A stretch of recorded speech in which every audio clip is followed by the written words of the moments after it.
Conceive, believe, achieve. This is former UFC middleweight champion of the world, Michael Bisping. Paddy the Baddy here. You're listening to Combat Sports UK. And you're watching Combat Sports UK. What's going on, fight fans? Rob Smith here for Combat Sports UK. I'm joined here with one of the nicest guys I've met in this sport, Dacre Bradley. Dacre, how you doing, my friend? Yes, I'm good, Rob, mate. It's good to be on, mate. Good to be talking again. Yeah, so for the viewers at home, me and Dacre met at Unity Fighting Championships. I believe the event was June 1st, if I'm correct.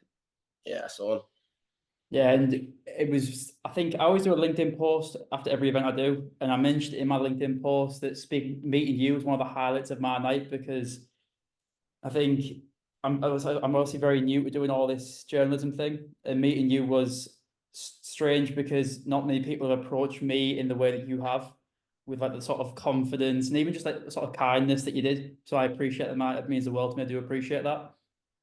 I appreciate you too, man. No, you're good at what you do, man. So I appreciate it. I appreciate you too. And so we'll kind of first touch on the main reason we're doing this call. Obviously, you've got a fight coming up in July 13th. I'm gonna try to pronounce the guy's name. Whether it's right, I don't know. I'm glad it's you doing it. I'm glad. Julian Torhag. I'm gonna try Norwegian. So sorry. I apologize if I butchered that, but I've gave it a go. But obviously, fight coming up, 135 pounds. How are you feeling up and coming to that fight? How's training been going? World class, mate. Like everything at GEB top team, it's just world class. Like the best rounds, the best coaching, the facilities, just the lifestyle I'm living. Like, yeah, I'm doing all the right things. I'm excited to be at 135 pounds. I feel it is my natural weight class. I was really at featherweight because I probably like food a bit too much, but now no more messing about. But, yeah, I feel you on that. Definitely. So obviously, you mentioned that bantamweight is your natural weight class. Have you done like any big preps? Have you tried cutting to 135 before? Have you ever done it before in like your career in any other sport or anything like that? Have you ever tried cutting to 135? Or do you reckon it'd be much of a struggle? No, I'm not. I'm not even really thinking about it, to be honest. Like, my weight's good, be a smooth cut. Like, I've got very experienced people around me. It's my first day before weigh-in, so it'll be that. But I've cut weight before so yeah. I know what I'm getting myself into, and yeah, I'll do it the scientific way, and all will be sweet. And we'll see the success of it on the night. Well, I think having the day before weight cut will only benefit you really. It'll give you that time to kind of let your body rejuvenate and it'll give you that more energy. So when you fight, you can kind of come with that a little bit more intensity. So I think that'll benefit you, which is good. And so with the fight, I think you have to like clue me on cage. I don't really understand how Cage Warriors Academy works. I'll be honest, I'm not really tuned into it. So it's obviously amateur level mixed martial arts, and so. I think we spoke before. You said you're going to go for the British and European titles. Is that, or is it? How does the title system work in Cage Warriors Academy? So I know they got their own like titles, which I guess are like British titles, equivalent to that anyway. And then I've seen that they've like done European title fights on here before. I think I've seen one at featherweight, but look, like I just want to fight the best guys around. Like. Top 20 guys in the UK at bantamweight. I want to fight all those guys, as many as I can before going pro. And then like best guys in Europe. I just want to test myself at amateur, see what's out there, and just rack up experience. That's it. It's amateur at the end of the day. This is all just building up to me being pro. When obviously it's a bit different. You got to take the right fights at the right time, etc. But I just want XP. I just want activity with the best guys around. Wherever, whenever, 135. Let's do it. Well, I think that's a good mindset to have. I think. Oh, there we go. You're back. Yeah, I think that's a good mindset to have. There was this when I first did Cage Warriors in Newcastle a few months back, probably about a month ago now. I spoke with a fighter there called Jack Humphreys. I'm not sure if you're familiar with him or not. And he accredited his performance, made his pro debut on the card, and he absolutely steamrolled the guy. He looked like a seasoned pro, and he accredits that to his long amateur career. He didn't rush into it. He built up so much experience at such a young age, and then when he came to the pros, he just felt natural and comfortable. It came just as second nature to him. I'm assuming you kind of want to go down that same road, or do you feel like you're ready for the pros sooner rather than later, or do you want to take your time and just build a bit more of an amateur pedigree, then go into the pros? See, I don't really want to stay amateur too long. I mean, like, I don't really like the rule set. If I'm honest, 3-minute rounds. It's just a bit too short for me. And it just kind of favors grappling. And like, obviously, I can't. We were speaking about this before. Obviously, I can grapple and all of that. But look, I like to mix it up and stuff. But I just, I want to be kneeing people in the head. I want to be elbowing people. To be honest with you, so the sooner I can start doing that, the better. Obviously, getting paid, etc. But I'm not an idiot. I need to build up experience. So I'm just going to cram in as many fights as I can over the next, 12 months. You'll be seeing a lot of me. And just keep getting in that experience, like you said. So I want to turn pro maybe after having like 10 amateur fights, but I'm not really on staying amateur too long and doing all these tournaments and vests with shin guards and all that. Like I'm not, it's not really what I want. I want to be in there bare shin, like having it. Do you know what I mean? So yeah, I get it. Bro. And we'll kind of go back to the uni event. You fought a fighter in Ellis Pilkington who's for an amateur. He's very experienced. He's tricky. He's a gritty fighter. And obviously the fight didn't go the way you wanted it to. It was a close decision. But I think getting experience against someone as good as Ellis is, that'll benefit you massively. And I think in your next fight you'll learn from the mistakes that was made. I think you mentioned that in the grappling department, it cost you, I think it was in the second round, I believe it was. And so I think, and then obviously after the fight, not obviously I was in the post-fight interviews, not a single person who lost asked me for an interview. You were the only person. And that's another thing that stood out to me, is that it was we spoke about this off camera, was your maturity and attitude to the decision not going your way.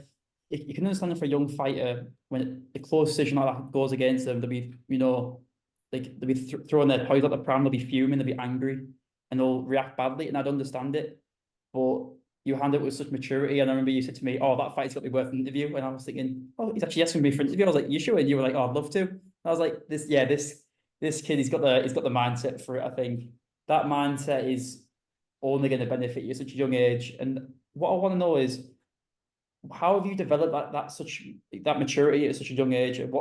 How have you kind of developed that? Is it something you've always had, or is it something you've just gained in the past year or so? Well, it's probably just a product of my whole sort of life. Like, I don't know, I've been in and out of some pretty crazy situations. Like, and just like, I don't know. Like, the way I see it is, it's like, if you can't control your emotions, like, what are you doing in the sport, right? Like, this whole sport is controlling this. Like, violence and fighting is 95% psychological. Like, because when we get in the cage, because I'm only fighting top level guys, he's basically done the same things as me in the build up to the fight. Like, he's done 2 sessions, 3 sessions a day, whatever it is. He's done the diet, he's done the same sessions, the circuits, the sparring, etc. But when we get in there, one of us is going to win, one of us is going to lose. So it's up here. Do you know what I mean? So if you can master this, I think it's all you can do, like when you're walking out there, like this is all that's going on. It's just the chat that's going on in here. And if you can't control that, then you're getting in that cage, you're crazy.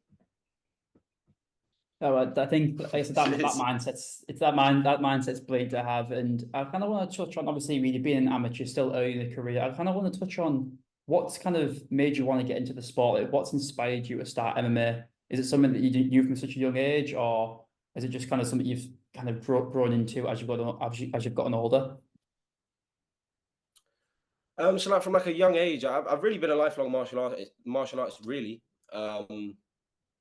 Like about 4 years old, I started doing karate, like kickboxing, stuff like that. Did that for like 10 years or whatever till I was 14. Then from like 14 to 18, just, just doing what a lot of people in London that age do, between that sort of age bracket. And and then at 18, I found MMA, and that sort of got me on the straight and narrow. And I've stuck with it ever since. Like, I'm not lying, there's been a couple of times I've slipped back into stupidity, etc. But yeah, I'm on a very good run of form. And there's no going back. I'm dead set on the goal I've got. I'm not gonna stop until I get there. Like I said to you after that fight, I know I'm in the right environment. doing all the right things. Obviously, there's always room for improvement. I'm not saying I'm perfect. I'm far, far from it. But yeah, like I'm just gonna chase this with all I got. So Well, as you mentioned, I think the team that you're training at there's so much experience there. You mentioned Brad Pickett, an absolute legend in UK MMA, one of the top 10, top 5 guys in UK MMA. There's not much better people to learn from. And there was a fighter, because I did PFL Newcastle last week. There was a fighter on the card, Chanel Dyer. I believe you know Chanel. And my word, that knockout was scary. Like it was, it was violence, mate. I was ringside. Like, oh, it gave me shivers. It's exactly why I'm not in this sport.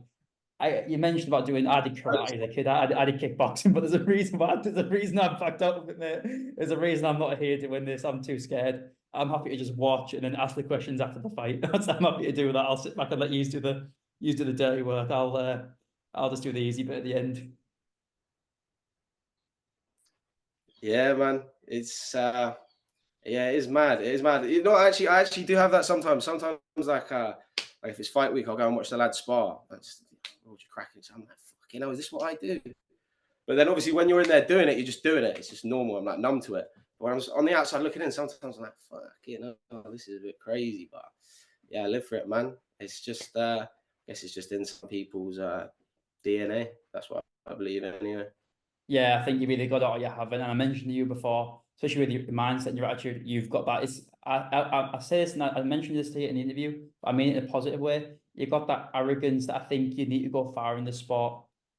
If you don't believe in yourself, which you clearly do, I think you're in the wrong sport. This isn't the sport for you if you don't believe in yourself. You've got to back yourself every step of the way.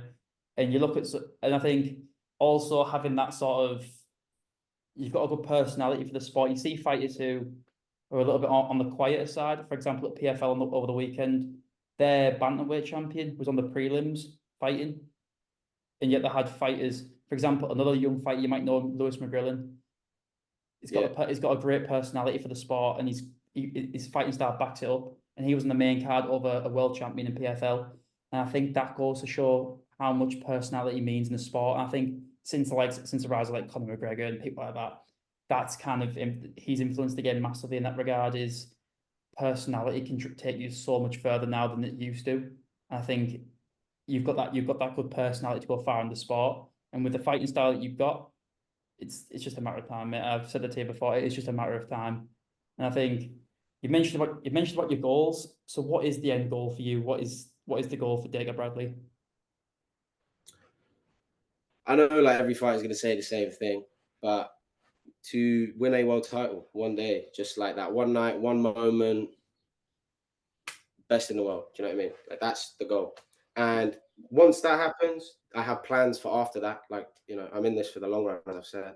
But you see some fighters talk about, I want to do this and then like one step at a time. See, right now, my next goal is to be the Cage Warriors Academy champion, to be honest. I'm not, I'm just doing this step by step. But the ultimate goal is to be a world champion in the UFC, obviously. But that I think that's any fighter who's taking this seriously is going to say that, right? And then obviously legacy and all that could come with that is going to come after that, right? Like you've got to get there first. So I'm just doing this one rung on the ladder at a time, and that's it. It's all in that mindset, like you said. Like I just believe I'm hardwired for this sport in the sense of like just who I am as a person, how I think, just all of it is tailored for this. And it was like you were saying with the personality thing. It's like I see some fighters. It's like they come in, they hug their opponent for 3 rounds. They have nothing to say after, and it's like, and then they kind of wonder why they don't really get any attention. It's like this is entertainment, whether you like it or not. And yeah, you're gonna ruffle a few feathers talking or being a certain way, but like no matter what you do in this life, someone's gonna have something negative to say about it. So why not shoot your shot? Not, you know what I mean? So I'm just gonna be me, do my thing, and I know it will all fall into place. God willing. Well, you kind of mentioned about step by step. I kind of look at it as old school Call of Duty. You go into the prestiges. You eventually the prestige master. That's the end goal, isn't it? You're working your way for the prestiges. You're probably around about prestige 1 or 2 at the moment, but prestige master's the goal. And so obviously, I kind of want to touch on like being a GP team's like the XP lobby, mate. Do you know what I mean? So we're gonna get there. We're gonna get. I kind of want to touch on the training for an amateur fighter. So obviously you train at a top gym in GB top team. And I kind of, what is your average training session look like? Does it, you kind of do, how does it kind of work in your training sessions? Is it something different every day, or you kind of just focus on MMA every session? How does it kind of work at the gym? Obviously, you got, you know what I mean. We can't be giving away the secret recipe, but yeah, no, it's like a different thing every day. We focus on different stuff. Consists of a warm up, technique, live rounds. I think that's basically any gym, right? And so we do what we do, and it works, and the results speak for themselves. And yeah, it's just a privilege to be on what I believe is the best mat in Europe. Like definitely in my weight classes, the guys I get to train with, crazy. Like I show up to sparring days, like switch on, lads. Like, do you know what I mean? Can't be fucking around here today. But it's amazing because you know, like obviously we're not there, no one's there trying to hurt each other, but it's like a fight in the sense of like I get that little like, butterflies, like what's gonna happen today, mate? But that's the buzz I'm on, mate. That's why I fucking get out of the bed every morning and chase this. It's just like you just never know what's coming, and just mate, I just love it. I can't obsessed with it, mate. But yeah, just is what it is, man. And we've you kind of touched about obviously you're from London yourself, and London. I don't want to try and talk about London the bad way, but it's notorious for not always having the best surroundings. If I want to put it that way, there's a lot of controversy surrounding London at times, and I think, has that ever affected you in your even just your upbringing? Is it ever the surroundings that has it kind of affected you, and how would you kind of say you get into MMA has sort of matured you faster? Yeah, 100%. Like undeniably.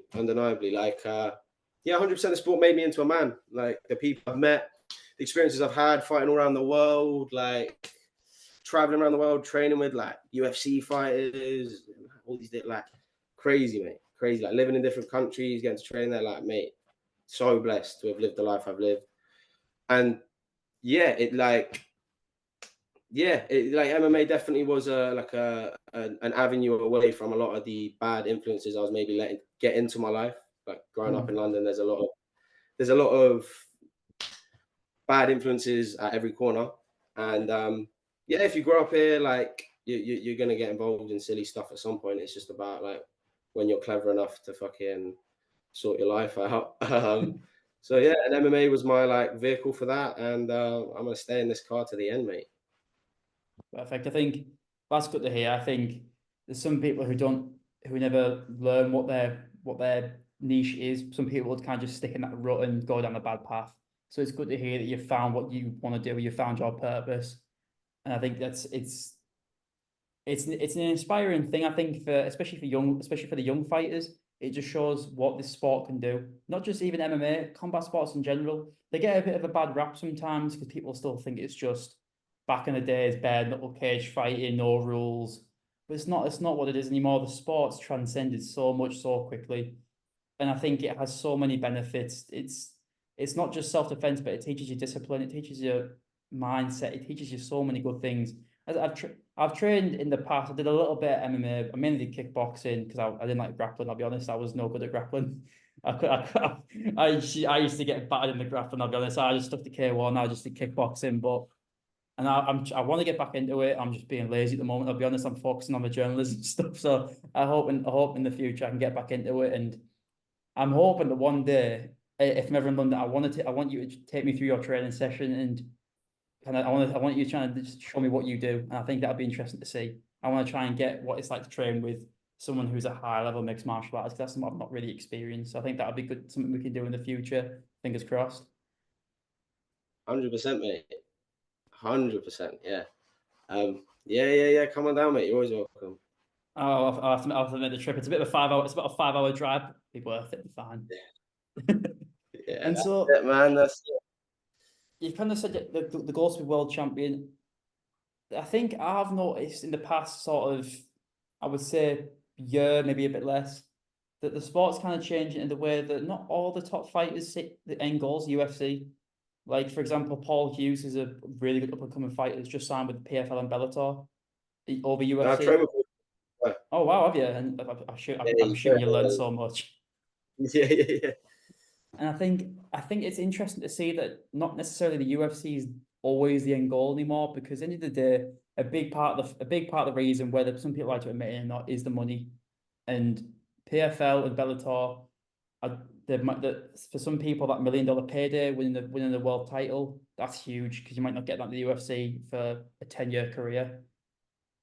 So I think, would you say the goal is UFC, or are you open to the Bellator, PFL, Cage Warriors? Are you open to other organizations, or is the end goal for yourself UFC? The end goal is UFC regardless. Like, but 100%. Like, I agree with what you're saying in the sense of like, you got to build yourself in the sport.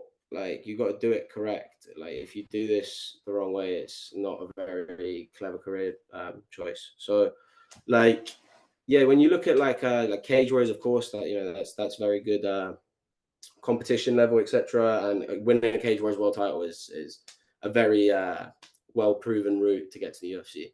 But PFL and Bellator obviously have merged now. And you see that those tournaments, like, I'd love to do that. Like, you see PFL Europe, Yeah, those tournaments, the yeah, 100K one, and I love the global. tournament style. I think the tournament style is brilliant. I think it's something I wish the UFC would adopt. I think it's such an old school way of doing things, and I think it makes it so much more entertaining. I think it pushes the action. I think especially the PFL with the PFL like global with the league table. I think that sort of system Yeah, encourages sort of violence. It encourages to people to push the pace. Like you said, if you hug your opponent against the cage for 3 rounds, you get the win, you're not going to get many points. Whereas your opponent could then win his next fight by first round knockout, he's overtaking you. So it encourages that push of action, which I think is really good. I think the more competition we see in the sport for the UFC, the better. I think it benefits the sport. Like, I think competition is always healthy. And I think it's been really good to see the likes of PFL and Bellator, Cage Warriors one championship. They really are proving they're putting on some high level shows. And I think it's good. It's good because it'll make the UFC up their game even more than they already have done. that octagon looks good as well. I have a few teammates Yeah, part of yeah, that. Like, yeah. Octagon. I think the I've heard mid- some good things about Octagon. I'd love to go and just nab €1 million in Europe, mate. That'd be sweet as one day. Yeah, just quick little fight off like Czech Republic when you win €1 million, fly back home, no problem. Yeah, mate, that's going straight in the bottom of my fucking suitcase. That Eurostar gone, no tax on that. Obviously, we've kind of had all like the formal discussion about like your career and stuff. I kind of want to have like a bit more of a general chat about like MMA in general. Give me your top 5 favorite actual MMA fighters of all time. Do you have a top 5? Yeah, it's tricky. It's tricky. I'd say I'm not gonna lie. Conor McGregor definitely has had the biggest influence on me, like in terms of just like the sport in general, like his Well, mindset well, and I think all of that, and I obviously think watching his career as I was. I think yeah, you're part of this Um, young generation. I think of course you can have his course. He's the reason I got into the sport. I think I started watching the sport 8 years ago because my friend said my friend was a huge Conor McGregor fan. And I started watching the fights with him, and now look where we are now. It's like he's influenced a great amount of people. As controversial as he may be, it's undeniable the impact that he's had and will continue to have on the sport. But I think so. Conor McGregor's one. Have you got another 4? yeah, for sure. Michael Bisping, 100% legend. Yeah. Bisping's definitely number 2. Um, and then it's like hard because then it's almost like there's like personalities I like, but then there's like fighting styles that have influenced me. Like I really like TJ Dillashaw, like style wise. Like I used to love watching his fights. I just remember seeing like his fights when I was like younger, before like when I was in that lull of not training. I was just like, oh look, this like skinny little guys just smoking people. Like I could do that. Like I just even before I got into the sport, I used to have thoughts like that. And then yeah, so he's up there, and then Dominic Cruz, I like for his whole persona, his movement, and just all of that. Like I thought he was a cool guy. He's an underrated trash talker and a personality for real. Yeah, I think so as well. Um, He outsmarts a lot of people when he talks. yeah, he's overlooked, mate. Then it's either got to be like someone like Chael Sonnen or maybe John Jones. Like because like obviously John Jones has a lot of controversy around him, but I'm talking in terms of just like his mindset towards fighting and his success in fighting. Like that's more what I'm talking about there, not his other sort of stuff. But I think when it comes to like fight mindset, like no one has a better killer mindset than John Jones. I kind of think back to when obviously he had that interview with DC leading up to their first fight, and neither of them knew they were on camera, and they were just talking about killing each other. That's mental. If you think about it, that's crazy. And I think that mindset it's got to be a massive factor as to why he's been so successful. In my opinion, controversy aside, I know he's had some issues. He is the greatest of all time in my eyes. I don't think he's got to be John Jones. Yeah, it has to be. I feel like it's undeniable at this point. Yeah, sorry. No, you're good, mate. You're good. I think it's undeniable at this point that he is the greatest. Yeah, 100%, mate. 100%.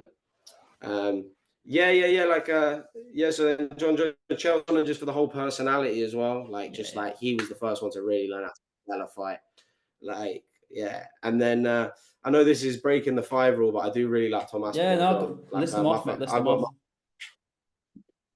But Tom Aspinall up there is like definitely a big inspiration, like it is like I got family from Wigan, which is where he's from, so I rate that he's training out there doing everything. So obviously like and then of course like my own coaches, really, you look at Brad Pickett, Ashley Grimshaw, look at the careers they had and like what they did. Like I look at guys at my own gym, like I could list the whole pro roster as to guys I look up in my own gym. And that's another big thing as well. I don't have to look anywhere else for inspiration. Like these are just obviously big names that we're going to talk about, but ultimately I mostly look up to guys at my gym. It's a beauty. Like there's world champions, UFC fighters, left, right, center, who I can just even just sitting in the change rooms after training, I can just be talking to them and they're just giving me life advice, like without even, I mean, it's just free XP on all levels in there. So it's class. Perfect. And I kind of want to touch on just even outside of fighting. What do you have any outside of fighting? Do you like any other sports? What are the things that interest you outside of just MMA?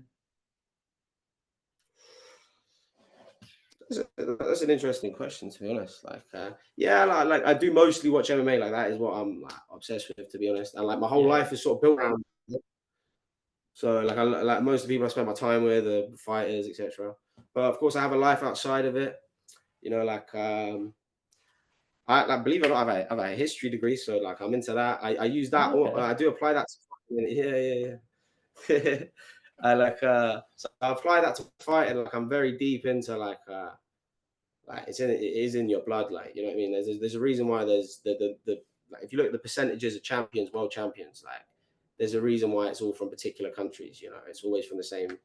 The usual suspects you'd expect to be doing good in this. If you look at the history of the countries where these people are coming from, like no shit that they're good at fighting. Do you know what I mean? Like, so like I look at that, like, in a different time, me and your man Julian would be fighting with swords in there. Do you know what I mean? Like he'd be pulling up on a boat with his rifle and I'd be there getting ready to get a cracking and scalp him. Do you know what I mean? But like we'll just trade leather instead. But that's how I see this. You know what I mean? I'm on a different buzz, and some of these lot got to realize that, and soon enough. Obviously, do you know much about your opponent for your upcoming fight? Because I think it's harder when it's the amateur level. It's not as much like, I know at the pro level you can kind of just watch tape and things. Do you know much about your opponent? Yeah, I've seen like his one fight on Cage Warriors Academy. He's like a 30-second like finish against not the best opposition, with all due respect. In my no one who's on my level. I know he's a southpaw. I've seen a few glaring holes in his game in that little 30 seconds. So he'll find out about that on the night. But I know he's had 2 other fights. He's 3-0. He's an undefeated guy. I've fought 4-0 guys. So I'm not asked about that. Like, do you know what I mean? So it just is what it is. Amateur, really, if you've not got a little loss here and there, like, are you really fighting the best guys? Like, and I'm not saying like you can't go. Yeah. There are guys who have done it. I'm not here gonna come on here and lie, but it's just one of those ones, like I've fought the best guys in the UK, and no one's ever come in there and beat me up. No one's ever come in there and made me look out my depth. The only losses I have been from people holding position, and in the case of Ellis, like a couple reversals and like that, like Yeah. So, like, you know what I mean? It were Yeah. all my losses. I've not come out with any damage. Like, I've really not been hit really much in any of my fights. Like, it's just one of those ones. Like, that's why it almost doesn't feel like losses, even though they are, and I treat them as such. But it's like no one's like fucking dented my pride yet. Do you know what I mean? Yeah. So But yeah, I think being undefeated it might sound mental, but I think it's a little bit overrated. I think people put too much into it. Like, a loss is not the end of anyone's career. Like, a loss means, if you look at Charles Oliveira, how many losses he had in his career, but he's one of the best he's one of the best lightweight champions the sport ever had. Like, a loss doesn't really mean much in my eyes, I'll be honest. It's a bit different when, for example, like, as much as I love him, like, for me, Tony Ferguson, it's such a sad thing to see that the way his career has gone, because it's just loss after loss. There's a bit different in that regard, but like you say, even example, like, you go on like a 1 or 2 fight loss streak, like, it's not the end of the world. It's how you rebound from that, and I think I'm really looking forward to tuning into your fight on July 13th. And just before we finish up this interview, do you want to shout out your socials so people can even look at buying tickets? yeah. My Instagram is Dacre_Bradley, DACRE. Perfect, mate, And perfect. I yeah, think so if you're in that's the the only area, I one I'm believe really is it in Colchester? I believe it is. yeah, Colchester, Essex. Yeah, if you're A local, Norwegian even is if you're not, getting. and you want to watch some good fights, purchase the tickets, watch this man's fight. You will not be disappointed. I guarantee it. Right, That's the Diego, one. I want to Thank thank you, you for Rob. the time. I want to thank you for your time, mate. I appreciate it. Thank you very much, mate. All the best.